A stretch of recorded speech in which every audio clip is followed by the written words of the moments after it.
Unang beses dumalaw sa Pilipinas ang bagong Santo Papa.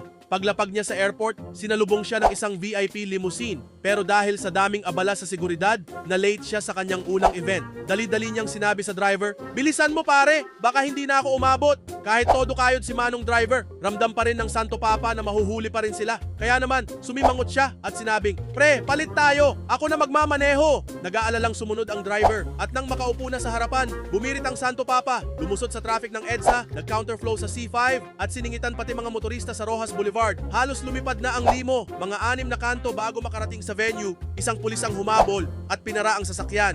Lumapit siya sa bintana at nanlaki ang mata nang makita kung sino ang nasa manibela. "Ay, Diyos ko po!" Bulong niya sa sarili. Nilapitan niya ang Santo Papa at sinabing, "Pasensya na po, pero reckless driving na po ito. May hinahabol po ba kayong milagro?" Ngumiti lang ang Santo Papa at sagot niya, "Pasensya na hiho, kailangan kong makarating agad. Napaka-importante ng misyon ko sa araw na ito." Hindi alam ng pulis kung anong gagawin. Naglakad siya pabalik sa mobile at tinawagan ang hepe niya. "Boss, may mabigat akong natimbog. Hindi ko alam kung paano ko aayusin to." "Sino yan? Si Mayor?" tanong ng hepe. "Mas matindi, boss," sagot ng pulis. "Gobernador? Senador? Mas mataas pa, boss." "Huwag mong sabihing presidente," huminga ng malalim ang pulis. "Boss, hindi ko sigurado kung sino siya, pero ang driver niya, ang Santo Papa mismo."